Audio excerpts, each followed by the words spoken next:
Hello, Lovelace, and welcome to today's English lesson.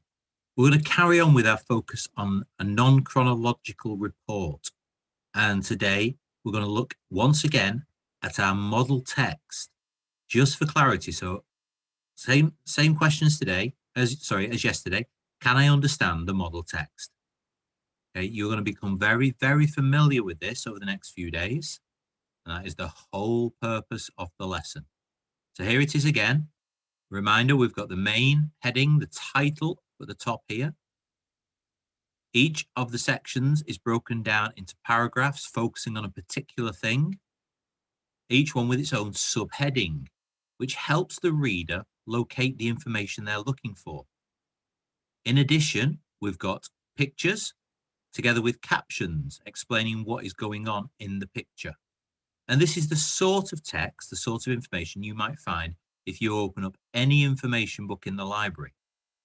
As we said yesterday, you might find a book on the Anglo-Saxons, open the contents page, look for society, turn to that page, and this might be a big double-page spread all about the different types or the different levels of society within the Anglo-Saxon civilization. So I'm just going to read it through again, and then we're going to focus in on just a handful of words. Okay? So listening carefully, following on the screen. The Saxon people didn't all have great lives. Wealthy or not, all of them had endured some hard times. Despite this, society was split into three categories. The Saxon nobility and upper classes, for example, the kings, ealdormen, and thanes, who were like landlords. Next were all the commoners, who were the ceorls, who were a group consisting of farmers and craftsmen. And lastly, slaves or thralls, whose lives were hard and mostly miserable. So that opening paragraph is just a little introduction. It's a flavour of what you're going to find in the rest of the page. Social hierarchy. Overall, the social hierarchy in Anglo-Saxon England was regarded fair and created a perfect solution for two main needs at the time. One was the organised workforce, whose duties were defined clearly by their stations, and secondly, an army which could be constructed and taken to the field with minimal preparation. So that just explains why they've got these layers, and then the remaining three paragraphs describes each of the three layers. First of all, the commoners. Commoners in the Anglo-Saxon period, known as ceorls, were the craftsmen and farmers. These were the majority of people. While some were successful landowners, there were some that were not that wealthy, living as agricultural labourers under their landlord's rights. Although all were craftsmen and farmers, they could all be summoned to join the freed if they were called. If they were called, they were required by law to join. The freed was an army of poorly armed fighters who had not undergone any training at all. The commoners could not afford their own weapons and armour, which meant their chances in a fight were not great. The best weapons they were able to acquire were spears, but most were only armed with hammers, axes, and scythes, which were easily accessible through their work. Nobility and upper class. The Anglo-Saxon upper class and nobility consisted of the kings, ealdormen, and thanes. The nobility was led by the kings, who ruled over large areas of lands called kingdoms. Next were the ealdormen, who controlled the various districts on behalf of the ruler. The ealdormen had significant power that was often responsible for law and order, therefore were tasked with providing justice. They were also in charge of the militia, which was formed by local commoners in times of war. Below the ealdormen were the thanes. The thanes were the professional military in service to either the king or the ealdormen. Some served the king and had the possibility to gain a place in the king's home, while others owned lands in their own right. These thanes had the duty to create a solid foundation for the army and to fight for the kingdom. When they were not actively on duty in the military, they took care of local organisations, both of men-at-arms and trade routes. And finally, slaves.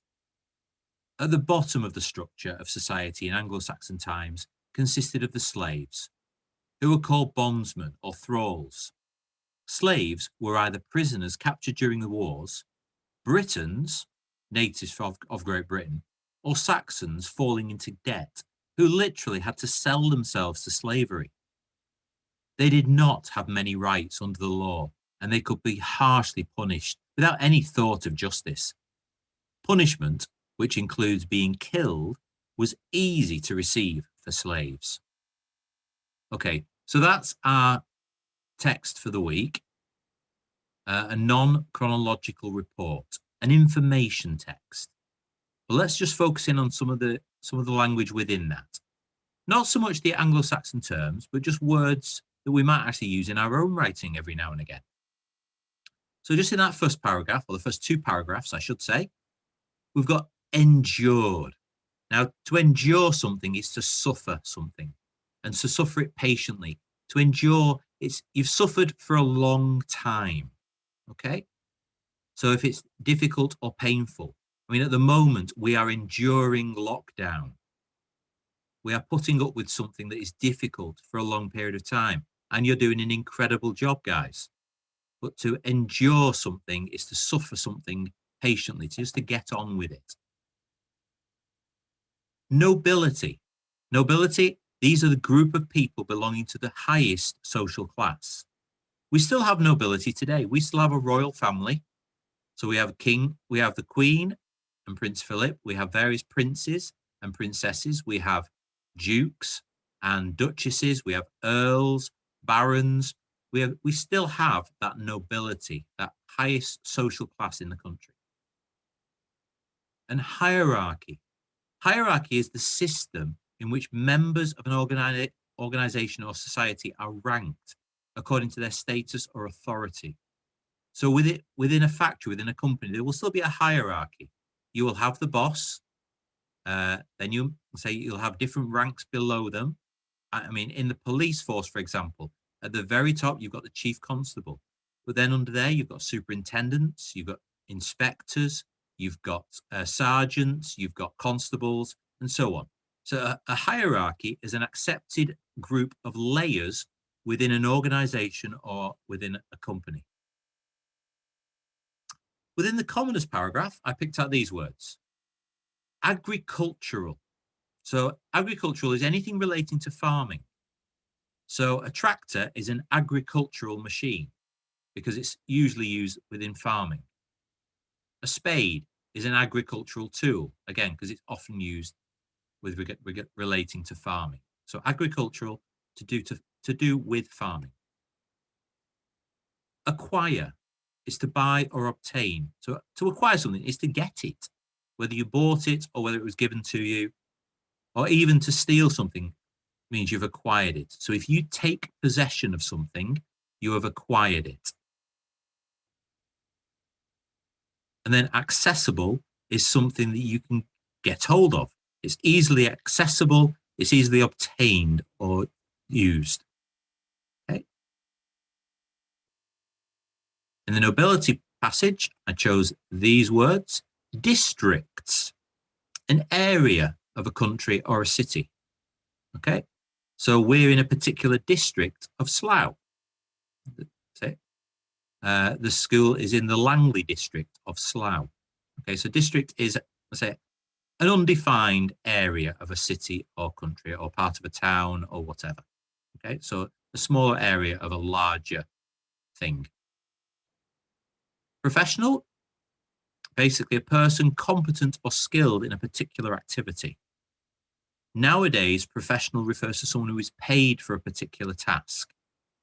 So professional sportsmen are paid for doing their sport. Amateur sportsmen don't get paid. They do it for the fun of it. Okay, so a slight difference in meaning there. In those days, a professional was a person who was very skilled in a particular activity. But say nowadays, professional refers to someone who's paid for completing that task. An organization. An organization is a group of people who are doing a particular thing. So you might have an organization of, I mean, The Scouts, for example, is an organization, a group of people who enjoy similar activities and follow similar rules. Equally, a school is an organization because everyone under that roof are trying to complete the same thing, giving children a good education and keeping them safe. So organizations is any group of people with a similar purpose that are trying to achieve the same thing. Within the slaves passage, I chose society. The society at the moment is in lockdown because society is the community of people living in a particular country or region, having shared customs, laws, and organizations.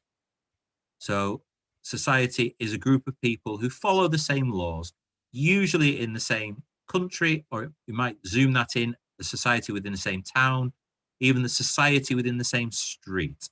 Okay, but they follow the same customs, laws, or parts of the same organizations. And punishment. So hopefully a word you're not too familiar with, but I think you know the meaning. It's the infliction of, let's say, of a penalty as retribution, as a penalty for an offense. So if you do something wrong, the punishment is what happens because you did something wrong. Okay. Right. 11 words there. And that's where your short write task for today comes in.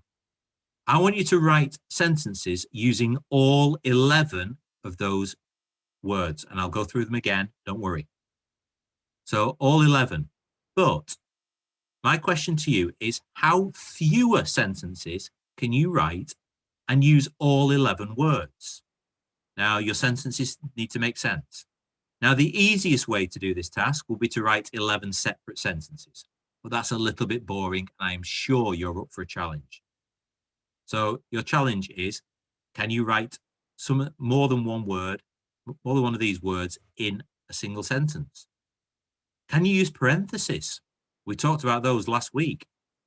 That extra bit of information within a sentence that we signify either with brackets, with commas, or with dashes, but that extra bit of information. So a parenthesis might be a way to get in some extra words.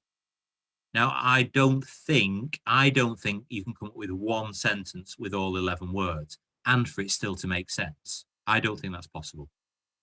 But I reckon we've got some people out there who might be able to get all 11 words in maybe 3 sentences, 4 sentences. I hope no one takes the easy option and writes 11 sentences. You're better than that. But here are your 11 words. We had endured, to put up with something. Nobility, so the highest of the class system. Hierarchy, so people, a different order, a different rank based on your experience or power. Agricultural, so to do with farming. Acquire, so to take hold of something, to actually have possession of something. Accessible, so to be able to get to it. Districts, so regions or smaller areas of a place. Professional, to be very good at something or to earn money by doing it. Organizations, so groups of people with the same goal. Society, groups of people who share the same laws and customs. And finally, punishment. What happens to you if you do something wrong?